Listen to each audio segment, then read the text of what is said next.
नमः शिवाय। ओम श्री शाम शिवाय नमः। दोस्तों नमस्कार, हमारा नाम योगेश शुक्ला है और आप इस समय इस पर संदेश देख रहे हैं। शिव पुराण की पुस्तकों को पढ़ने से पहले या सुनने से पहले शिव रूप में उनका पूजन करना चाहिए। ये बात शिव पुराण में लिखी हुई है, पिछले अध्याय में हम बता भी चुके हैं।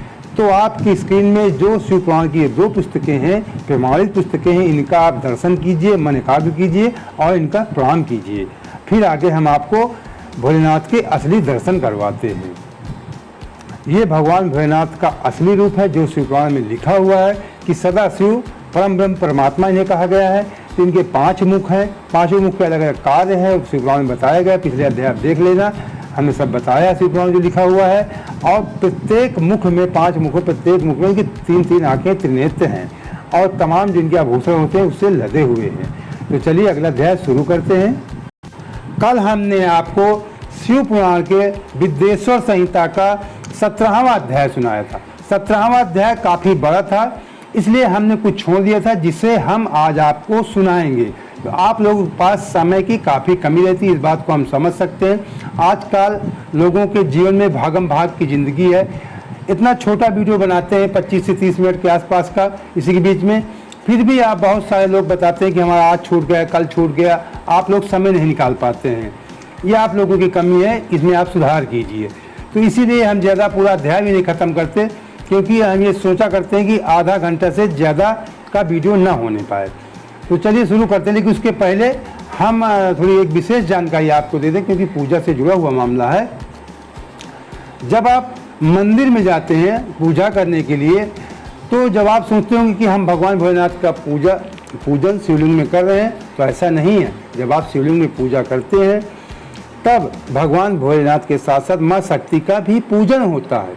ये हम प्रतिदिन बताते हैं कि शिवलिंग के सामने निराकार परम ब्रह्म परमात्मा है, उनके सामने ओम नमः शिवाय नहीं, ओम केवल ओम प्र मंत्र है जो भगवान भोलेनाथ के मुख से, जो पिछले अध्याय में बताया कि मुख से पहला शब्द उनके निकला था, जो ओम में ही आ शब्द जो है, जो बताया गया, अभी कल भी बताया गया कि शिव का रूप है और ऊ जो है वो माता शक्ति का रूप है। अम्मा दोनों को जोड़ रहा है। तो ओम जो लिखा जाता है, तो उसमें ओम मंत्र का जाप करना चाहिए शिवलिंग के सामने। ये निराकार परम ब्रह्म के सामने केवल ओम मंत्र का जाप करना चाहिए।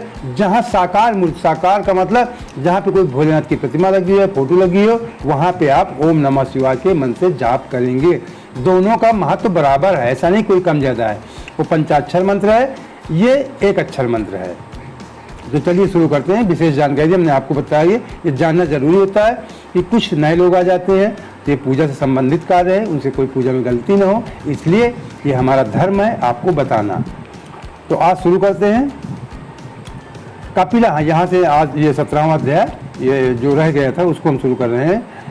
कपिला गाय के घी से 11, 101 अथवा 1001 आहुतियाँ स्वयं ही दे, अथवा विद्वान पुरुष शिव भक्त ब्राह्मणों से 108 आहुतियाँ दिलाए। ये जब मंत्र जाप आज के संबंध में पिछले हमने बताया था कल, उसी के आगे कहानी किस तरीके मंत्र जब आपका समाप्त हो अनुष्ठान, उसके बाद क्या करना है, पिछला अध्याय देख लेना जो नए लोग हों। अगर आप खुद नहीं करते, ब्राह्मणों से 108 आहुतियाँ दिलाएं। होम कर्म समाप्त होने पर गुरु को दक्षिणा के रूप में गाय और बैल देना चाहिए।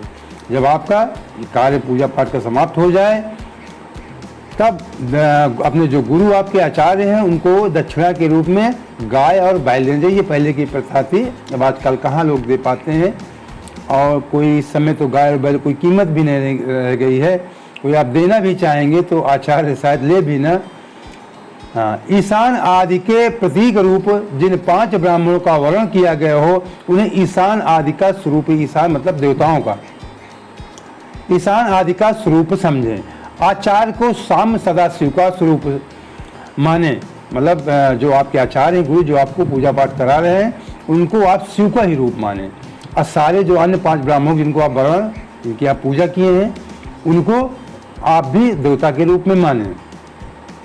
इसी भावना के साथ उन सबके चरण धोएं, सबके चरण धोइए और उनके चरणोदक से जो चरण धोने से जो पानी बचता है उनके चरणोदक से अपने मस्तक को सींचे, अपने मस्तक में उनके जल को लगाइए, चरण धुले हुए पानी से अपने उनके मस्तक को लगाइए।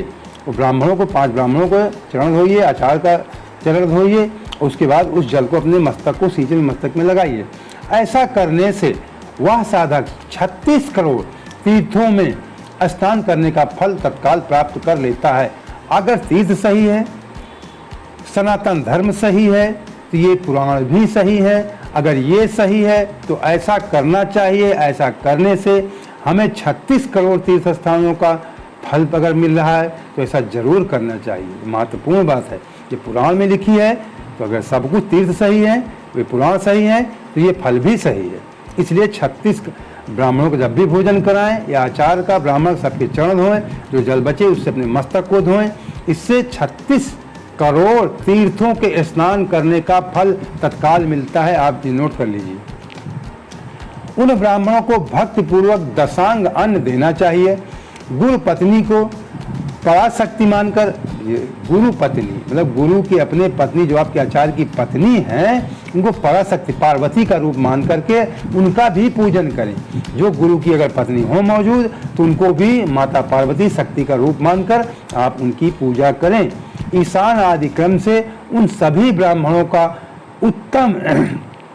उत्तम अन्न से पूजन करके अपने वैभव विस्तार के अनुसार रुद्राक्ष मतलब पूजा के बाद खिलाने के बाद क्या देना चाहिए, वैभव विस्तार अपने क्षमता के अनुसार, लिखा ना, अपने वैभव विस्तार के अनुसार रुद्राक्ष वस्त्र बड़ा और पुआ मतलब रुद्राक्ष वस्त्र दीजिए, बड़ा और पुआ अर्पित करें उन लोगों को। तदंतर दिक्पालकों को बलि देकर ब्राह्मणों को भरपूर भोजन कराएं। इसके बाद देवेश्वर शिव से प्रार्थना करके अपना जप समाप्त करें। इस प्रकार पुष्कर चरण करके मनुष्य उस मंत्र को सिद्ध कर लेता है। फिर 5 लाख जप करने से उसके समस्त पापों का नाश हो जाता है।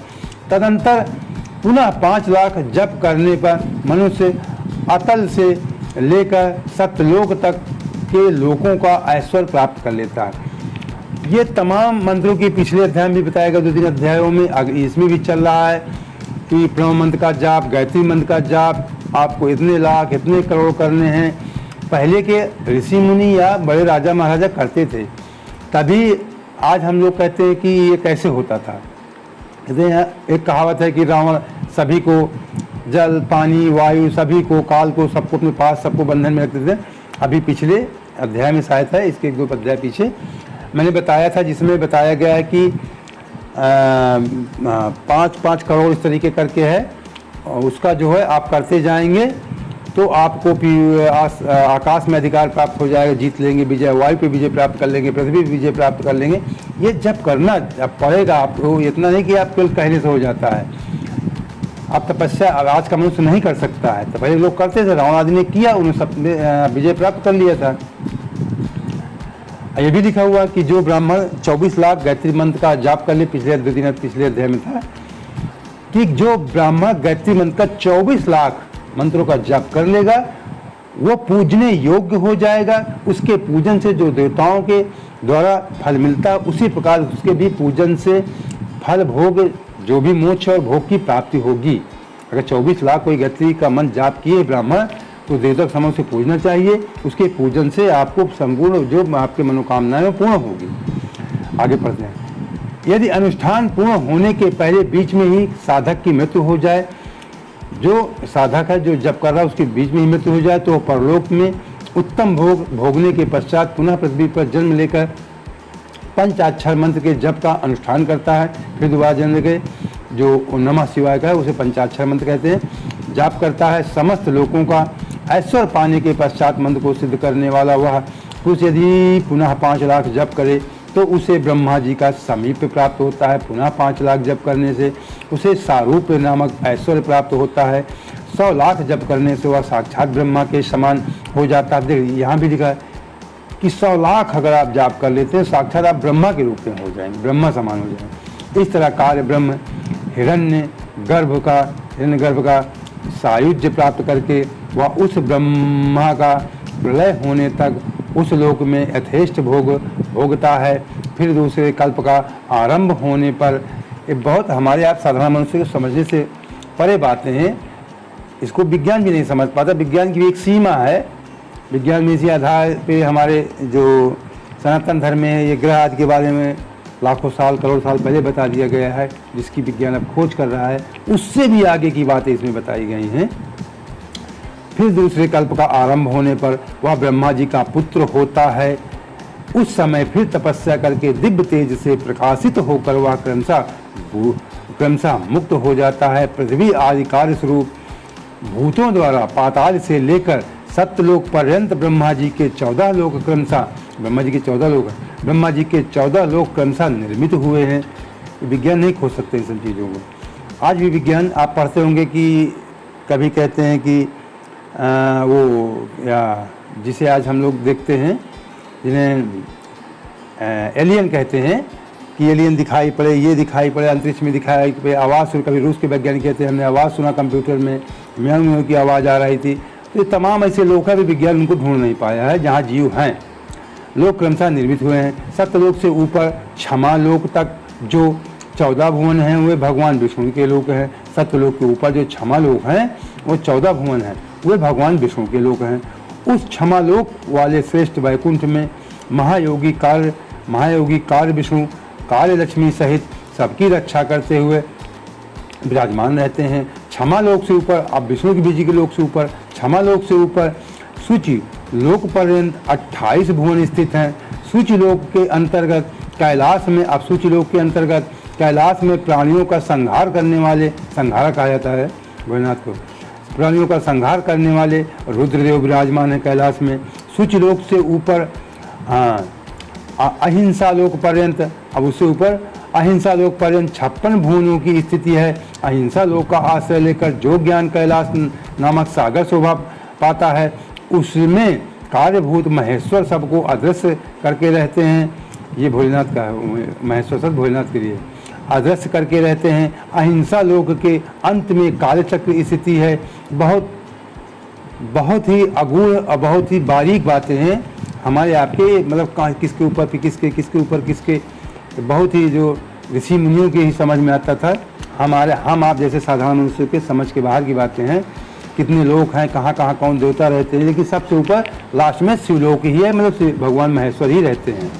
सबसे ऊपर ब्रह्मा लोक, विष्णु लोक, उनके ऊपर भगवान भोलेनाथ का लोक है। नाम शिव माहेश धर्म का आश्रय लेकर जो सबको काल से संयुक्त किए रहते हैं।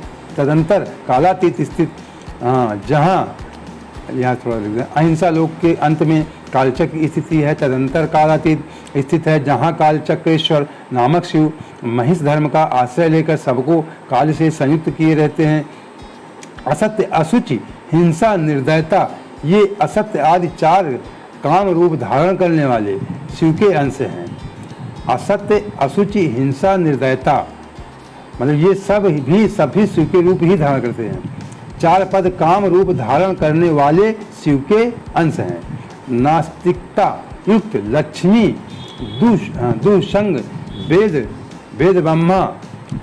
ब्रह्मा शब्द, क्रोध का संग, कृष्ण वर्ण, ये महामहिष के रूप वाले हैं। यहाँ तक महेश्वर के विराट स्वरूप का वर्णन किया गया है, वहीं तक लोगों का, यहाँ तक महेश्वर के विराट स्वरूप का वर्णन किया, महेश्वर मतलब भोलेनाथ के वर्णन किया गया, वहीं तक लोगों का तिरोधान अथवा लय होता है, वहीं तक लय होता है। उसके नीचे कर्मों का भोग है, फिर नीचे जैसे मत लोग वगैरह, ये सब कर्मों का भोग है, और उससे ऊपर ज्ञान का भोग है, उसके नीचे कर्म माया और उसके ऊपर ज्ञान माया। अब मैं कर्म माया और ज्ञान माया का तात्पर्य बता रहा हूँ। ये सूद जी बता रहे हैं ऋषियों से, सूद जी अपने ऋषियों को समझा रहे हैं पूरी जो पूजा पाठ के नियम क्रिया है सारे लोगों के बारे में। हाँ, माँ का अर्थ है लक्ष्मी। अब मैं कर्म माया, ये सूद जी बताएं कि मैं अब कर्म माया और ज्ञान माया का तात्पर्य बता रहा हूँ। माँ का अर्थ है लक्ष्मी, उससे कर्म भोग यात प्राप्त होता है, इसलिए वह माया अथवा कर्म माया कहलाती है। इस तरह माँ अर्थात लक्ष्मी के ज्ञान भोग यात अर्थात प्राप्त होता है, इसलिए उसे माया और ज्ञान माया कहा गया है। ऊपर सीमा से नीचे नश्वर भोग है और ऊपर नित्य भोग। उससे नीचे तिरोधान अथवा लय है, ऊपर तिरोधान नहीं है। वहाँ से नीचे ही कर्ममय पासों द्वारा बंधन होता है, ऊपर बंधन का सदा अभाव है। उसके नीचे ही जीव सकाम कर्मों का अनुसरण करते हुए विभिन्न लोकों और योनियों में चक्कर काटते हैं। उससे ऊपर के लोकों में निष्काम कर्म का ही भोग बताया गया है। ऊपर के लोकों में बिंदु पूजा में तत्पर रहने वाला उपासक वहाँ से नीचे के लोकों में ही घूमते रहते हैं। बिंदु पूजा में घूमते रहते हैं। उसके ऊपर निष्काम भाव से शिवलिंग की पूजा करने वाले उपासक ही जाते हैं। सबसे ऊपर शिवलिंग की पूजा करने वाले ही उपासक जाते हैं। उसके नीचे शिव के अतिरिक्त अन्य देवी, हाँ मतलब उसके नीचे जो लोग बने हैं, उसके नीचे शिव के अतिरिक्त अन्य देवताओं को पूजा करने वाले घूमते रहते हैं। जो शिव के अन्य पूजा करने वाले लोग हैं तो शिव लोग जो ऊपर है, सबसे ऊपर, उसके नीचे ही घूमते रहते हैं। जो एकमात्र शिव की ही उपासना में तत्पर है वे उससे, जो महत्वपूर्ण बात है उसको मैं अंडरलाइन कर दिया करता हूँ, जो एकमात्र शिव की उपासना में तत्पर हैं वे उससे ऊपर के लोकों में जाते हैं। मतलब जो एकमात्र शिव की ही उपासना में तत्पर रहते हैं वो अन्य देवताओं के लोकों से ऊपर जाते हैं। वहाँ से नीचे जीव कोटि है और ऊपर ईश्वर कोटि है। बहुत बारीक बात है, इसको समझना है। वहाँ से नीचे जीव कोटि है, मतलब जहाँ भगवान भोलेनाथ का लोक है वो उसे ईश्वर कोटि कहा गया है। उसके नीचे जीव, उसके नीचे जीव वाले मतलब कोटि कहा गया है। उसके नीचे जीव कोटि है और ऊपर ईश्वर कोटि है। ईश्वर शब्द जो आता है वो भगवान भोलेनाथ शिवलिंग जब पूजा करते हैं निराकार परब्रह्म, उन्हीं के लिए ईश्वर शब्द प्रयोग किया जाता है। नीचे संसारी जीव रहते हैं और ऊपर मुक्त लोग। प्राकृत द्रव्यों से पूजा करने वाले उसके नीचे रहते हैं। पौरुष द्रव्यों से पूजा करने वाले उससे ऊपर जाते हैं। उसके नीचे शक्तिलिंग है और उसके ऊपर शिवलिंग। उसके नीचे सगुण लिंग और उसके ऊपर निर्गुण लिंग।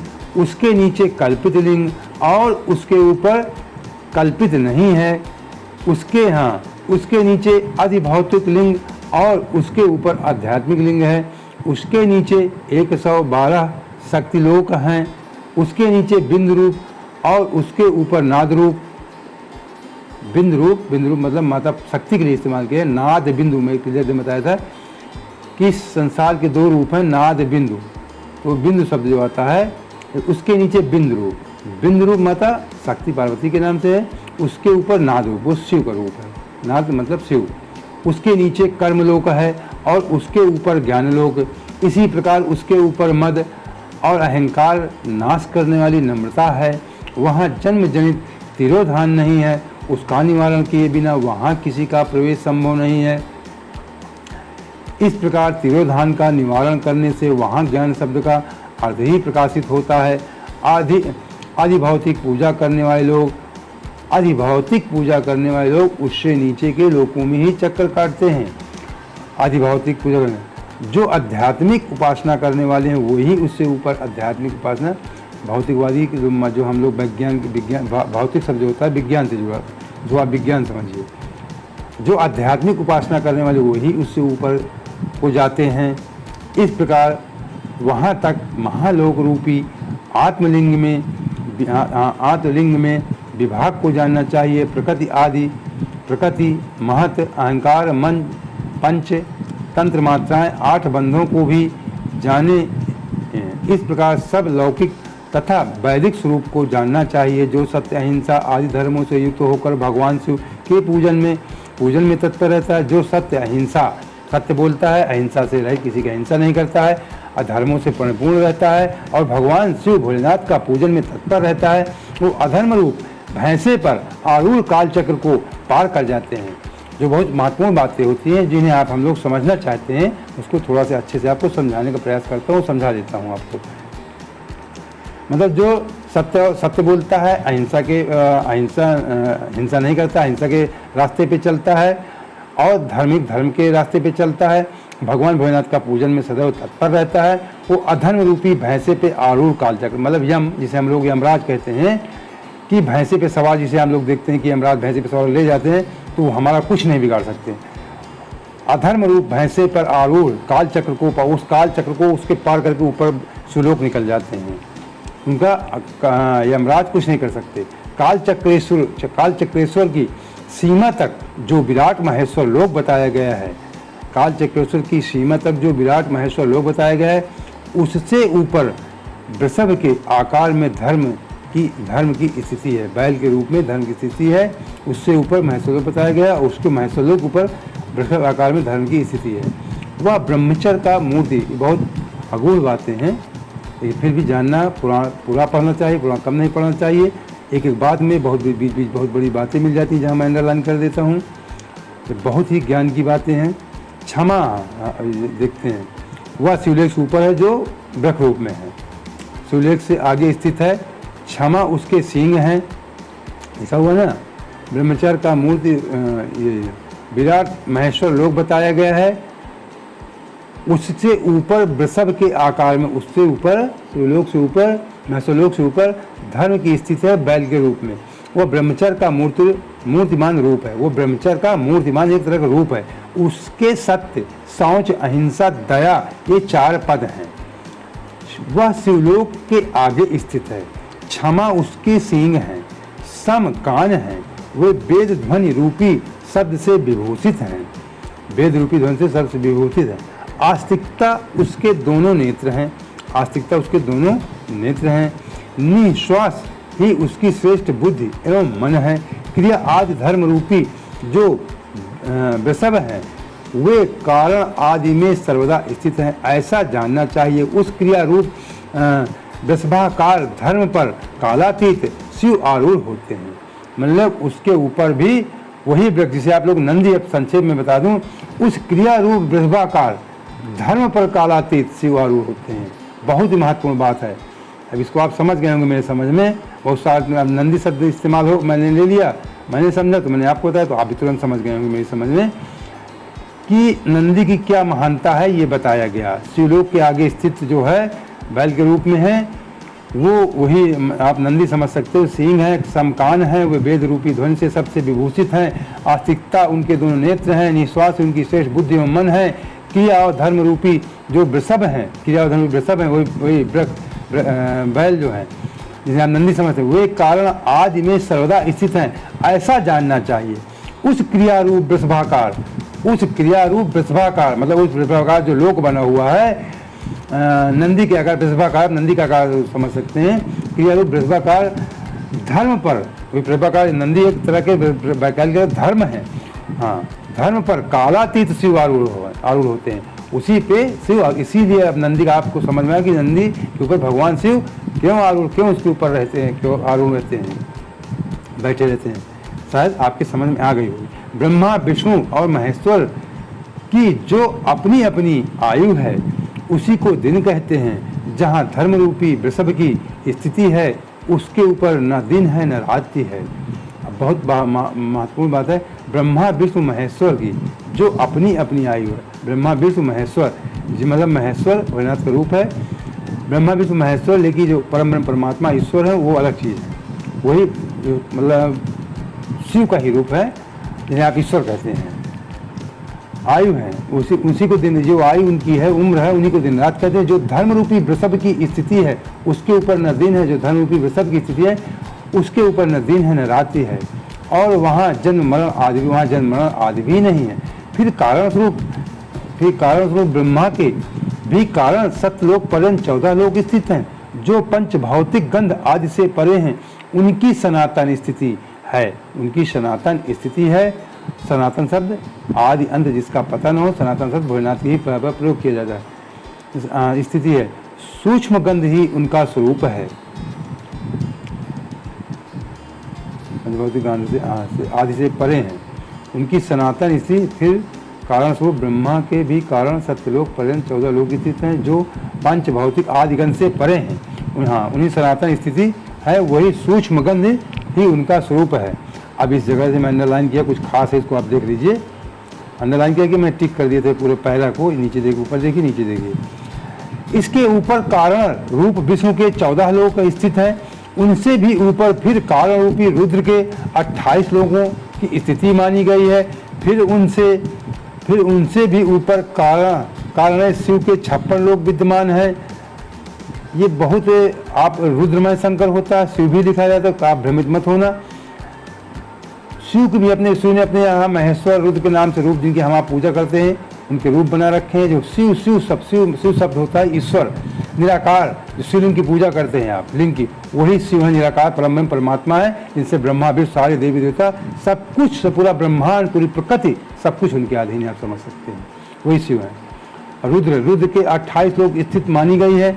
फिर उनसे भी ऊपर कर्णवे शिव के 56 लोग विद्यमान हैं। तदंतर शिव सम्मत ब्रह्मचर्य लोक है, और वहीं 5 आवरणों से युक्त ज्ञानमय कैलाश है। वहाँ पर 5 मंडलों, 5 ब्रह्म कलाओं आदि शक्ति से संयुक्त आदिलिंग प्रतिष्ठित है। 5 ब्रह्म कलाओं आदि शक्ति से आदिलिंग प्रतिष्ठित, वहाँ आदिलिंग स्थित है जहाँ कैलाश है। वहाँ पर 5 मंडलों, 5 ब्रह्म कलाओं आदि, मतलब महान शिवलिंग वहाँ पे प्रतिष्ठित है, शिव सम्मत है। ब्रह्मचर्य लोग, जो अभी नंदी वाली बात हुई, वही है ब्रह्मचर्य लोग, जो शिवलोक से ऊपर है। मंडलों के ब्रह्मलोक को आदि शक्ति से संयुक्त आदिलिंग प्रतिष्ठित है। उसे परमात्मा शिव का शिवालय कहा गया है। परमात्मा, परमपिता परमात्मा मैं कहा करता हूँ अक्सर, उसे परमात्मा शिव का शिवालय, भगवान भोलेनाथ का शिवालय मंदिर कहा गया, उसे परमात्मा शिव का शिवालय कहा गया है। वहीं पराशक्ति से युक्त परमेश्वर शिव, पराशक्ति मतलब माता शक्ति से युक्त, पराशक्ति से युक्त परमेश्वर शिव निवास करते हैं। वहाँ पे भोलेनाथ शिव निवास करते हैं। वे सृष्टि, पालन, संहार, तिरोभाव और अनुग्रह, इन 5 तत्वों में प्रवीण हैं। उनका श्री विग्रह सच्चिदानंद स्वरूप है। वे सदा ध्यान रूपी धर्म में स्थित रहते हैं, और ध्यान में, आप सब जानते हैं भगवान भोलेनाथ ध्यान में सदैव मग्न है, ध्यान रूपी धर्म में स्थित रहते हैं और सदा सब पर अनुग्रह किया करते हैं। वे स्वात्मा राम और समाधि रूपी आसन पर आसीन हो सुशोभित होते हैं। कर्म एवं ध्यान आदि का अनुष्ठान करने से क्रमशः साधन पथ में आगे बढ़ने पर उनका दर्शन साध्य होता है। नित्य नैमित्तिक आदि कर्मों द्वारा देवताओं का यजन करने से, भजन करने से, भजन मतलब जप करने से, यजन करने से भगवान शिव के क्षमा राधन कर्म में मन लगता है। क्रिया आदि जो शिव संबंधी कर्म हैं, उनके द्वारा शिव ज्ञान सिद्ध करें। जिन्होंने शिव तत्व का साक्षात कर लिया है अथवा जिन पर शिव की कृपा दृष्टि पड़ चुकी है, वे सब मुक्त ही हैं, इसमें संशय नहीं है। मैंने अंडरलाइन किया, जिसने शिव तत्व को साक्षात कर लिया है। जब शिव तत्व, मैं आपको संक्षेप में शिव तत्व का साक्षात्कार, जब ये पुराण जो हम आपको सुना रहे हैं, आप सुन रहे हैं, इसको जो आप शुरू से प्रथम अध्याय से जहाँ तक पूरा आप सुन लेंगे, तब शिव तत्व को आप समझ पाएंगे। ऐसे भ्रमित रहेंगे, अक्सर लोग भ्रमित रहते हैं, और मैं इस बात का दावा करता हूँ, अगर आप शिव तत्व को समझ जाएंगे तो आप जाति धर्म के बंधन से भी मुक्त हो जाएंगे। आप ये धर्म, हिंदू, मुस्लिम, सिख, ईसाई जो बात करते हैं, ये समझ जाएंगे कि यार शिव ही है, शिव की सब पूजा करते हैं। ये पुराण में लिखा है, पिछले अध्याय में, किसी भी देवी देवता का आप पूजन करते हैं, हर मंत्र के सामने ओम लगाया जाता है। ओम का मतलब होता है शिव और शक्ति, और प्रणव मंत्र है, तो सब पूजा शिव को ही प्राप्त होती है। इसलिए आप किसी भी रूप में शिव को पूजते हैं, हर रूप में। मैं यहाँ तक लिखा हुआ है शिव पुराण में कि वृक्ष के रूप में, किसी जीवों पे दया करके, खिला के, पिला के, मतलब कुछ भी पूजा करते हैं। इसीलिए मैं क्या करता हूँ कि ईश्वर, अल्लाह, गॉड किसी नाम से पूजेंगे, वो सब शिव ही हैं। और शिव तत्व को समझना बहुत बारीक बात है। आप महेश्वर, रुद्र, ये सब समझना, एक शिव जो शब्द आता है, ये अलग शब्द है, इसको बहुत गहराई से आपको आत्मज्ञान से समझना पड़ेगा। शिव तत्व का साक्षात कर लिया है, अथवा जिन पर शिव की कृपा दृष्टि पड़ी, जिन पर शिव कृपा ने जान लिया है कि हमारा भक्त हो गया है, अब ये शिव तत्व को समझ चुका है, वे सब मुक्त ही हैं, इसमें संशय नहीं है, वो मुक्त हैं। आत्मस्वरूप से जो स्थिति है वही मुक्ति है। आत्मस्वरूप से जो स्थिति है वही मुक्ति है।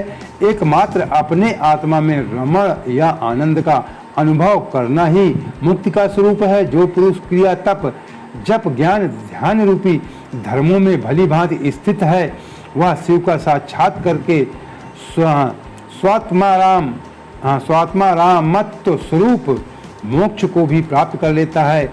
जैसे सूर्य अपनी किरणों से अशुद्ध को दूर कर देते हैं, उसी प्रकार कृपा करने में कुशल भगवान शिव अपने भक्त के अज्ञान को मिटा देते हैं। अज्ञान की निवृत्ति हो जाने पर, अज्ञान मिट जाने पर शिव ज्ञान स्वतः प्रकट हो जाता है। जब अज्ञान आपका मिट जाता है तो शिव ज्ञान आपको प्राप्त हो जाता है। इसके लिए आपको अध्ययन करना पड़ेगा, सत्संग करना पड़ेगा, बहुत गहराई से बातों को समझना पड़ेगा। पिछले अध्याय पूरा आप शिव पुराण जो हमने जितने भाग डाले आप पूर्ण रूप से देख लेंगे, आपको शिव तत्व का ज्ञान हो जाएगा। शिव का अर्थ क्या होता है, आप सब लोग भ्रमित रहते हैं, हम भी भ्रमित हैं उनके दिनों के बारे में, पूजा के बारे में, सब लोग हम आपको सबको अधूरा, हम भी थोड़ा थोड़ा जानने लगे हैं पुराण पढ़ने के बाद, हमें भी अधूरा ज्ञान था, सभी को रहता है। नित्य हो जाने पर शिव ज्ञान स्वतः प्रकट हो जाता है। शिव ज्ञान से अपना विशुद्ध स्वरूप आत्मा रामत्व प्राप्त होता है। आत्मा रामत्व की सम्यक सिद्धि हो जाने पर मनुष्य कृत तत्व हो जाता है। ये जो हम आपको शिव पुराण सुना रहे हैं और आप सुन रहे हैं, इसका मतलब है कि हमारे आपके कुछ कर्म अब अच्छे हो चुके हैं। आपका भी भोलेनाथ में शिव में मन लगने लगा कि आप भी अब निर्विकार हो रहे हैं, आपके मन से छल कपट द्वेष हटने लगा है, तभी शिव की पूजा में मन लगता है। मैं आपको बता दूं तो इसीलिए मैं डेली आपसे रोजाना प्रतिदिन कहा करता हूँ कि आप ये मत समझें कि हम ज्ञान अर्जित कर लें, दूसरों को ना बताएं, ये बहुत बड़ी भूल होती है। भगवान भोलेनाथ निराकार परम ब्रह्म हैं, वो हमारे आपके सभी, उनको पशुपतिनाथ भी कहा गया है, भूतनाथ भी कहा गया है, सभी जीवों के चराचर अचर सबके देवता हैं। वो जीव जंतु पेड़ पौधे सबके, समझिए प्रकृति माता स्वरूप पार्वती हैं, फिर इनको हमारा सब कुछ आधार जो है वो माता पार्वती जी का आधार है, फिर पार्वती जी का आधार भोलेनाथ शिव नाद रूप में है। तो ये सब कुछ उन्हीं के द्वारा, इसलिए दूसरों को पहले ऋषि मुनि सुनाते थे, हम आपको सुनाते हैं इसलिए जन कल्याण के लिए कि आपका हमारा भी कल्याण हो। हम पढ़ते हैं, सुनना पढ़ना सुनना सुनाना एक ही बात होती है, नहीं कि आप सुन रहे हैं तो आपको कम फल मिलेगा, ऐसा नहीं है। पहले केवल सुना ही जाता था, ऋषि जी सूत जी सुना रहे हैं ऋषियों को, पहले लिखने का कोई माध्यम नहीं था, तो सबको वही विज्ञान फिर ऋषियों ने सुना, फिर धीरे धीरे लिखित रूप में आ गया। तो आप सुनिए और दूसरों को सुनाइए। उसके बाद इस वीडियो को देखने के बाद अन्य लोगों को जन कल्याण के लिए शेयर करिए। लोगों का जो अधूरा ज्ञान है वो लोग समझ सके बातों को, लोग भ्रमित न हो। इसलिए मैं रोजाना आपसे कहता हूँ कि वीडियो को देखने के बाद शेयर जरूर कर दिया करें और लाइक भी कर दें। लाइक से होता है कि आप लोग, हमें महसूस होता है कि आप लोग इस वीडियो को पसंद करते हैं। जो अंगूठे के निशान में माताएं मैं निवेदन कर रहा हूँ कि जो अंगूठा का निशान बना होता है खड़ा दो तरीके बना होता है, जो ऊपर के रूप में अंगूठा होता है उसे आप टच कर ले, छू लिया करें। और जो पहली बार हमारे मित्र हैं या माताएं बहनें हैं वो चैनल सब्सक्राइब कर लें, इसलिए कि सब्सक्राइब का मतलब जो चैनल के बगल में लाल से लिखा हुआ उसे छू लीजिए। छूने के जैसे आप छुएंगे उसके बाद 3 उसमें ऑप्शन, मतलब 3 तरह के निशान आएंगे। सबसे ऊपर निशान जिसमें आल लिखा उसको छू लीजिए। जब हम वीडियो डालेंगे उसकी सूचना आपको तुरंत आपके मोबाइल पे आ जाएगी और आपको वीडियो देखने में आसानी होगी। अभी 17वां अध्याय अभी हमने यहाँ तक आपको सुनाया कि हाँ हो जाए, मनुष्य कृत्य हो जाता है। अब ये 17वां अध्याय थोड़ा और बड़ा, मैंने कल सुना 17वां अध्याय, आज भी आपको सुना है, लेकिन काफ़ी बड़ा है, आपका समय ज़्यादा न लगे। ऐसे भी आप वीडियो भगा जो थोड़े पढ़े लिखे व्यक्ति हैं वो वीडियो भगा कर देखते हैं, जो स्मार्ट लोग हैं, लेकिन माताएं बहनें पूरा देखती हैं, हम इस बात को समझ सकते हैं। तो अब जो थोड़ा शेष बचा है इस अध्याय जो लगभग 2-2.5 पन्ने हैं, इसको हम आपको कल सुनाएंगे। ओम नमः शिवाय। ओम श्री शाम शिवाय।